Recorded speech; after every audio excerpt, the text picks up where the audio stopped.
Hi everyone, welcome back to my YouTube channel. If you're new here, my name is Katie. I'm a full-time sketchbook artist and I use a lot of mixed media. And today I've got a little haul to share with you all. So I bought a few things from Jackson's Art and also Colt Pens, and I'm excited to share them with you today. So I'm going to clear the space and then we will swatch and I'll show you what I bought. Okay, let's start with sketchbooks. So I bought two new sketchbooks, mostly because I want to start using watercolour this year, which you'll have known if you've seen my watercolour haul. I talk a little bit more about that in that video, but I haven't really started it yet. I know we're already in March, but I was busy doing the 30 days of Sketchbook Joy challenge and working in a sketchbook that isn't great for watercolour paper. So I have bought two new sketchbooks now. If you know me, you'll know that I do have quite a lot of unfilled sketchbooks, but I really love trying out different papers. And I'm excited to try this one in particular. This is the Hannah Muller watercolour book. When I filmed that original watercolour video filling and creating my watercolour palette, I asked for recommendations and this one was really highly recommended, so I'm excited to give it a go.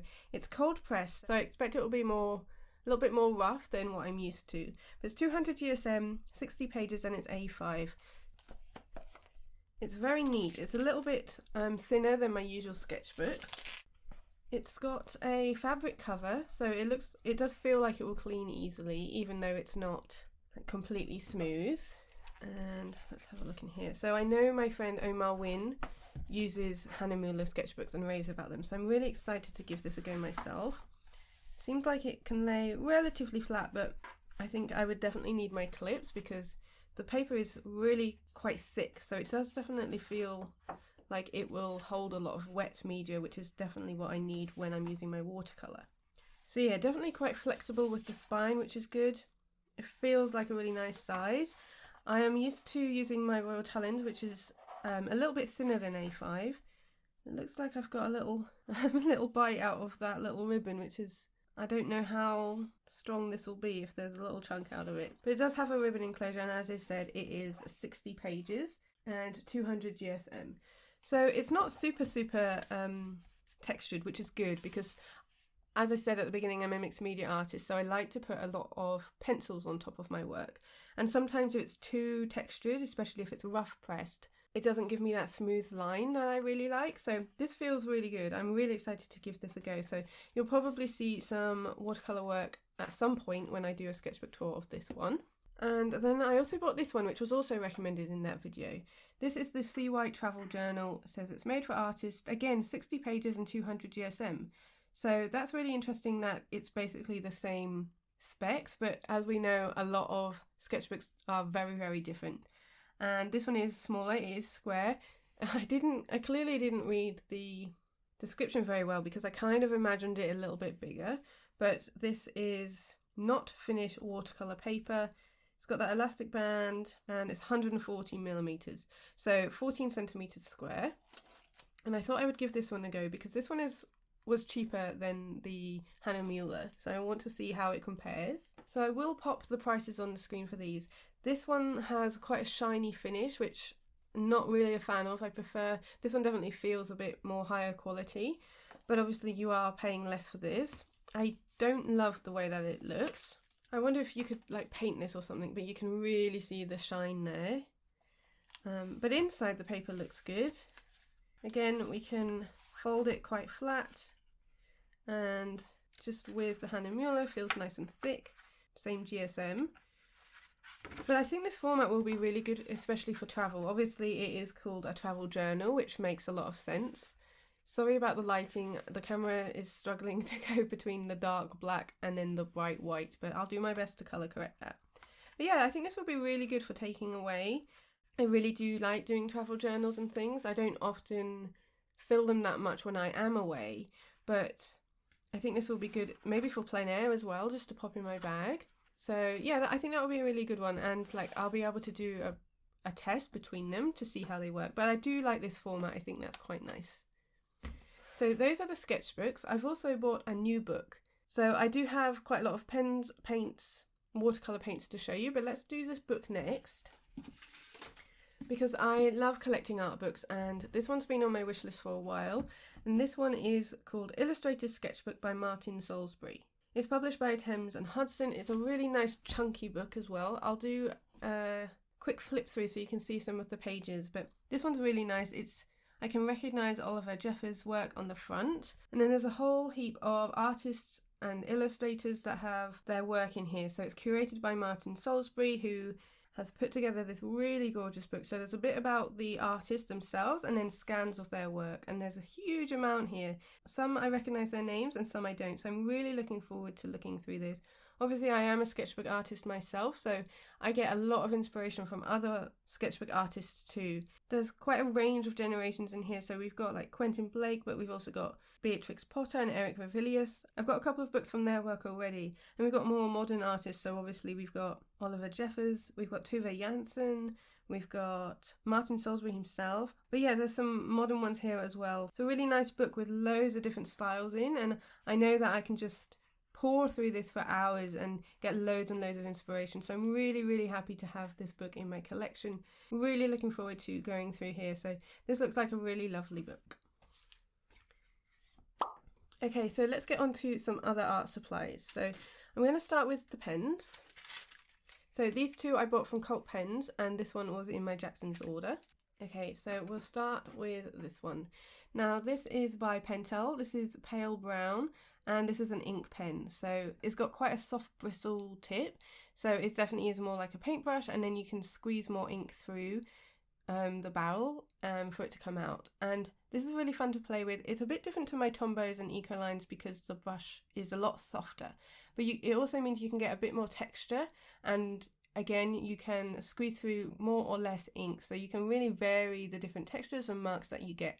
This was recommended by Sarah Dyer, and I thought the colour was really nice. I didn't get more than one, I just wanted to test one out first, but I really like it. I think it's a really fun one to work with, again with the different texture variation, and I can definitely see myself using this in my mixed media work alongside my Tombows and my paints, like just adding this on top just to create more layers. So really happy with this one. You'll have seen the colour there in my swatching, which I think is really nice.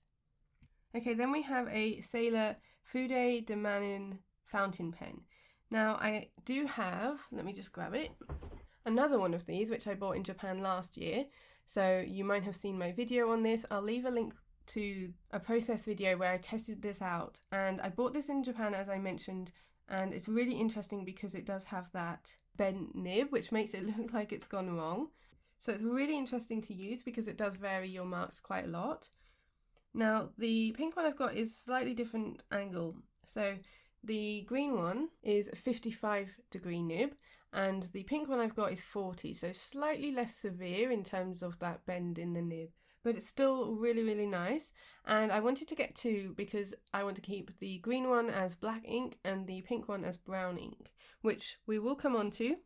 We'll come on to the brown ink, but I've really enjoyed using this. I used this in my sketchbook challenge and it was really easy to use.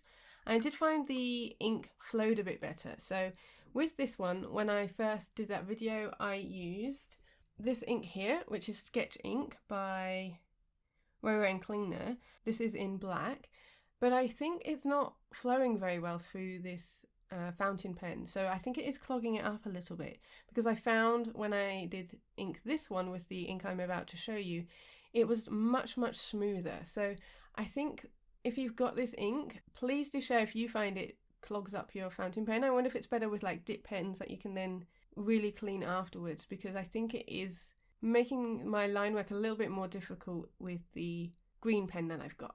Before I do show you that ink, I will just mention the very last pen I've got in this section of the haul, which is this Sky Blue Pastel 446 by Faber-Castell. It's a gold Faber Aqua Dual marker, so similar to Tombows in that it has two ends. So on this end we've got a thicker nib, and on this end we've got the much thinner one, and that looks much thinner than the Tombows themselves. Generally I will use this side, but it's a really lovely blue. Again, you can see me swatching this on screen, and this was recommended by one of my patrons when I was talking about wishing that I had a really soft sky blue, light cobalt blue pen. And I'd say this one is a little bit darker than I would use for a sky blue, but it's a really lovely colour. It reminds me of the sky blue near colour I love, and I think this will be a really nice addition to my collection because I don't have a marker this colour. So I haven't tried this brand of dual markers before, but I really like it. I'd love to know what you think as well if you've got this. I don't think they are refillable, but again, this is the first time I've tried this one out, so please do share what you think down below in the comments too. Okay, so those are my pens, and let me show you the ink that I've put in that fountain pen. So this was recommended by Liz Steele. This is the Atramentus ink, and as I said, I put it in the fountain pen and it feels like it's much smoother to write with than the sketch ink I was using. So far I've been really impressed with this. And it comes in a bottle like this. So this one is in sepia brown. You get 45ml in here, really lovely brown ink. Again, I'll swatch it on screen, but this comes in many different colours as well. And I really like it. It seems to work really well in my fountain pen. As I said, I did have to buy a converter for the fountain pen, so it comes with ink cartridges, but I did buy a converter. But again, I do mention that in that video I've already linked if you want to know more about those Sailor, Food Aid, and Manon fountain pens.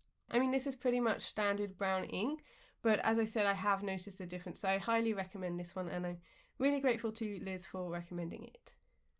Okay, next up, I bought two of these. These are Uni Posca Mop R markers. I got two white. Now, I love using acrylic markers, and these are definitely very similar to that. You can see here it's got a twist off lid, and you can be really bold with your marks. Now, I got these because I'm currently taking a course by Mike Staniford and Debbie McKinnon, and I'm really enjoying it, and they use this a lot in their work when they're working on location.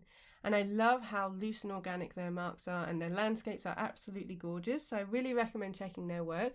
I will leave a link to everyone that I'm mentioning down below in the description box. But yeah, I thought these would be really fun to use. Obviously, I do use acrylic markers already, but these are slightly different. And I got two mostly because I'm planning on kind of leaving one as like a pure white and one being a bit more mixy, so I'm presuming this one will get dirty.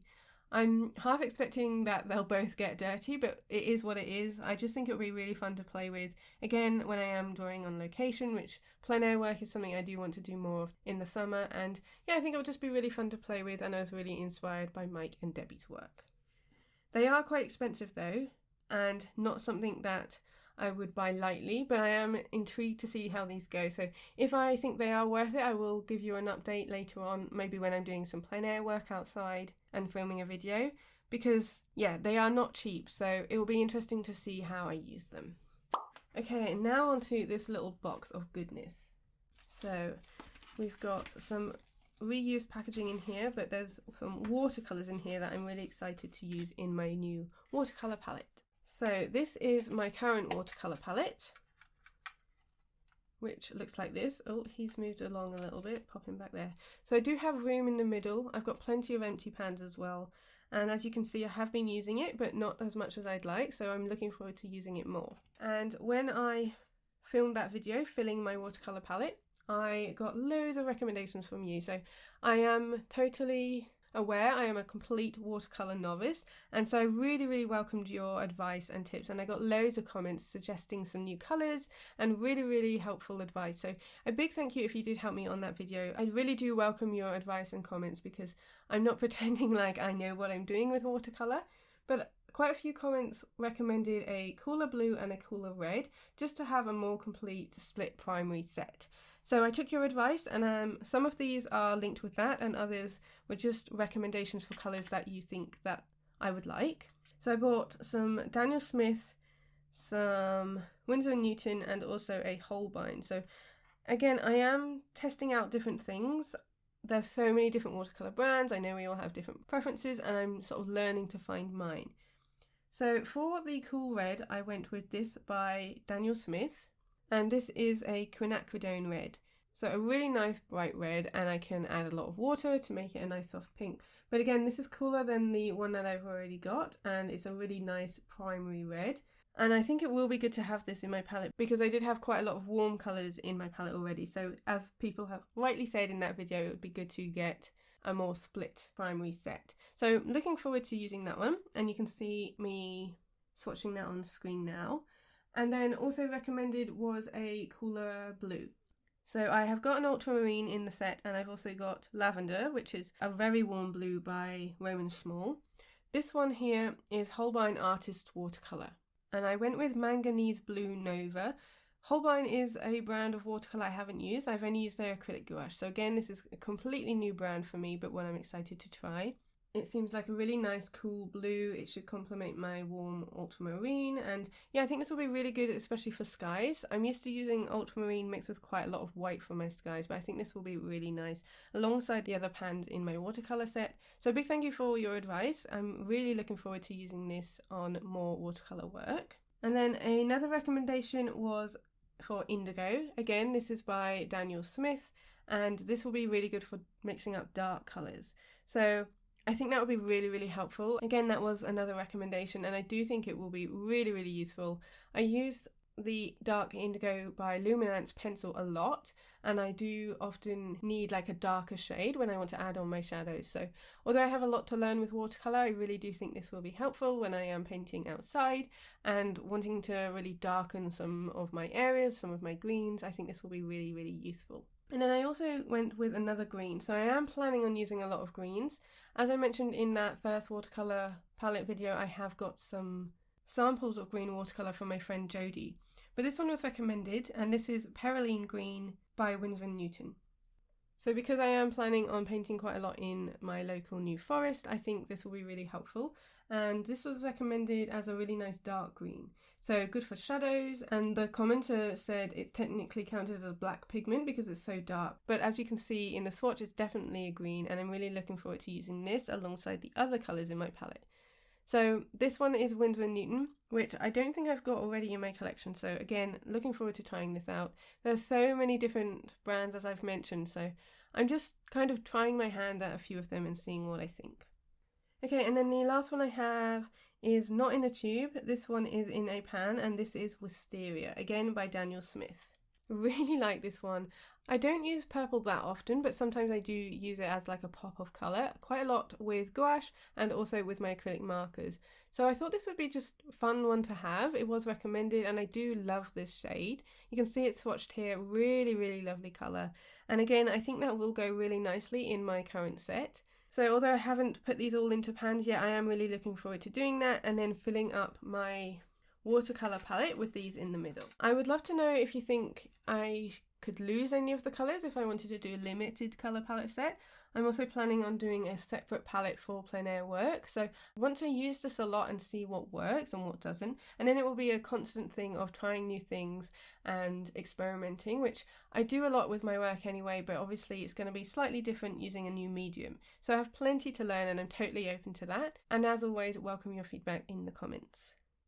So that's everything from my haul today. Hopefully you've enjoyed seeing what I've bought. Not a massive haul. I don't tend to go wild with new art supplies because A, I'm running out of room, and B, I only have 2 hands to use them. But I do think watercolour will last me really well, and as I said, that is a medium I'm exploring this year. And then a few other bits, some new sketchbooks to try alongside the watercolour, and just a few supplies that I'm really excited to use. So thank you so much for watching. A big thank you for your help and advice.